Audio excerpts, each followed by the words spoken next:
Polite inquiries, Trent Bridge.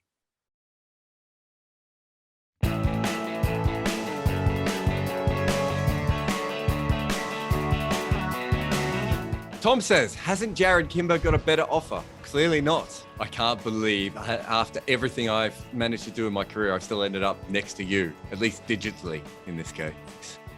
Joel says, tell us what you really think, George. Don't hold back. I'm assuming he means about Jadeja's fielding a point, but it could have been England's batting. I feel as if I've been shouting, iceberg, iceberg for years, and now they've hit it. I don't think this was up there with the worst calamities. No, this was just... That's actually the worst thing. Is anyone surprised that this has happened? Nick Compton says, and he's got some experience with this, is it time to pick two different teams? As a player, you can only play in one form of the game, irrelevant to whether you can play both well. George? No, because all the good players will play T20 because they'll make more money that way, and you'll just have a rubbish test team, and we don't want... Oops. No, I don't think answers are as simple as that. I wish they were.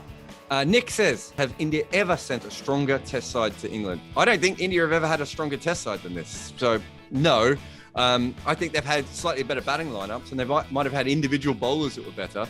They dropped Ashwin and Ishant Sharma. Come on. Imagine being able to do that. Ray says, would being sponsored by Crisps, bowling 5-ball overs and renaming them the England Invincibles help them win more tests? Well, they weren't exactly winning, they weren't playing brilliant test cricket before the 100. I don't think we can just blame white ball cricket or crisp packets. Gareth says, has Sibley scored 1,000 test runs or the same test run 1,000 times? Honestly, there was a moment where I thought he might be planted by lovers of the 100 to kill test cricket. Srijus says, who is the most handsome cricketer in India and why is it Shardul Thakur? Is it Shardul Thakur? Is he the most handsome?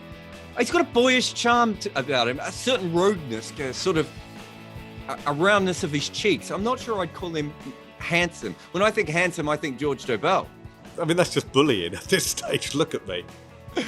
Dom says, if Joe Root was 7 years younger, would he have prospered in the current system? I think so, and I think Zach Crawley will.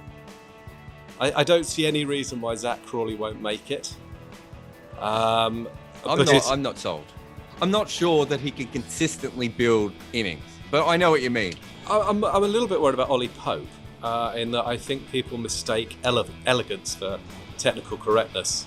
DS says, why was Ashwin not included? Imagine being able to leave Ashwin out. I mean, Lord almighty. England instead are picking people who have got, 3 ducks in the last 5 innings and haven't batted for 8 months. I mean, It's, the difference is enormous. Really, turn up in your whites with a pair of shoes, you probably get a game. Last question. The Cricketman says, just how badly are England going to lose the Ashes this year? Are we already there? I suppose it's English cricket. We were talking about the Ashes even when we weren't talking about the Ashes. You said before that you thought Australia was better than England. New Zealand and India are basically the only 2 teams in the world that can bat, right? They're the only 2 teams with an actual functioning batting lineup. Australia doesn't have one. They've got pretty good bowlers, don't get me wrong. I don't know how England's going to score against them, but... I mean, how many tests have we seen together in Australia, Jarrod?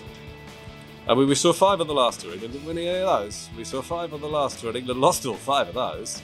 So they've lost 9 out of the last 10. They have the weakest batting lineup, I would argue, in their history. Certainly in their history while I've been alive, and I'm all ears to hear different occasions when they might have been weaker. It's hard to be wildly optimistic. Isn't it great that after all this time of you and I not being together for polite inquiries, I've come back on a day when you've been just particularly dour. It warms my heart when I look at you and you look a little dead inside. I'm driven mad by this. I watch England for a living. What are you going to do? It's kind of, the UN should step in. It's cruel and unnatural punishment.